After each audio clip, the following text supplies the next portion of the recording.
In the darkest hours of World War II, when the fate of nations hung by a thread, desperate times demanded impossible solutions.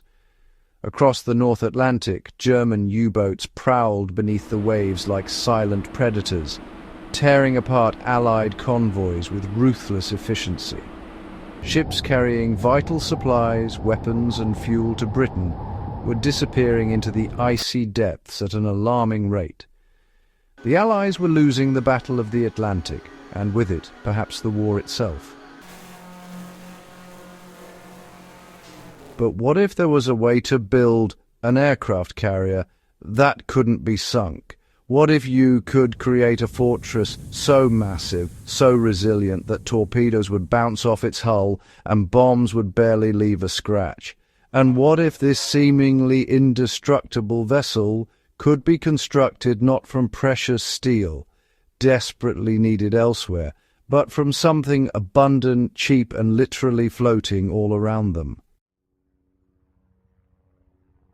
This is the extraordinary true story of Project Habakkuk, a top-secret Allied initiative that proposed building an aircraft carrier from ice. Yes, ice. Not just any ice, but a revolutionary material that would blur the line between madness and genius, between visionary engineering and wartime desperation. The concept sounds absurd today, like something pulled from the pages of a Jules Verne novel. Yet for a brief moment in history, some of the brightest minds in the Allied forces believed this frozen dream could become reality. They weren't wrong to believe. They were simply ahead of their time, or perhaps behind the curve of practicality. The story of Habakkuk reveals something profound about human nature. When survival is at stake, we become capable of imagining the unimaginable. In 1943, the Allies built a prototype, not a full carrier, but a scale model measuring 60 feet long. They constructed it on Patricia Lake in the Canadian Rockies, far from prying eyes. Through the winter, this frozen test vessel proved the concept could work, at least in theory. The Pykrete held together. The cooling systems functioned. The structure remained stable. But as spring arrived and testing continued, cracks began to appear, both literally and figuratively. The Pykrete exhibited what scientists call creep, slowly deforming under its own weight over time. Temperature fluctuations caused expansion and contraction, creating structural stresses. The refrigeration requirements proved enormous, demanding huge amounts of electricity or fuel to operate continuously. And the timeline for construction stretched into years, not months. Meanwhile, the war itself was evolving.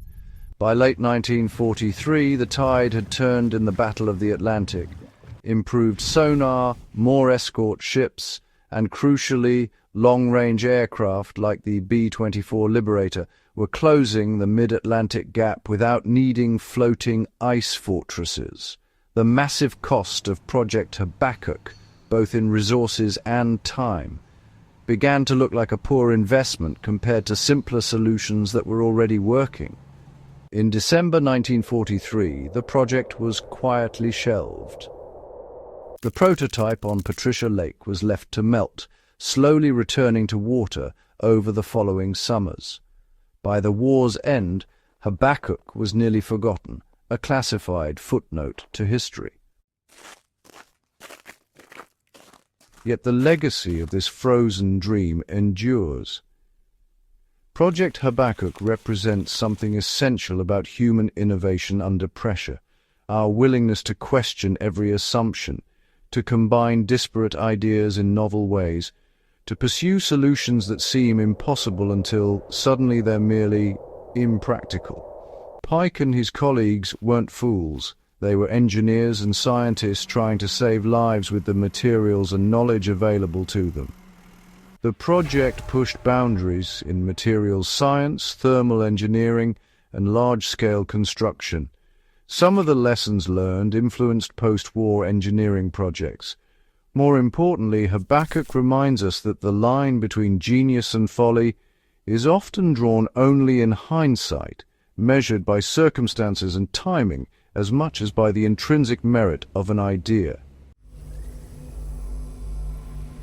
Today, in an age of 3D printed organs and reusable spacecraft, the idea of an ice aircraft carrier seems quaint, almost charming. But in 1942, it represented hope, the possibility that human ingenuity could overcome even the most brutal realities of war. The next time you hold an ice cube, consider what it represents. In the right hands, under the right circumstances, even something as simple and temporary as frozen water can become a weapon, a fortress, a dream of the impossible made briefly tangible. If this story captivated you, if it made you see history through new eyes, then subscribe to Through Time. Share this forgotten chapter of innovation with others who believe that the past still has lessons to teach us. Because every week we're uncovering the moments that remind us what humans are truly capable of when we dare to dream the impossible.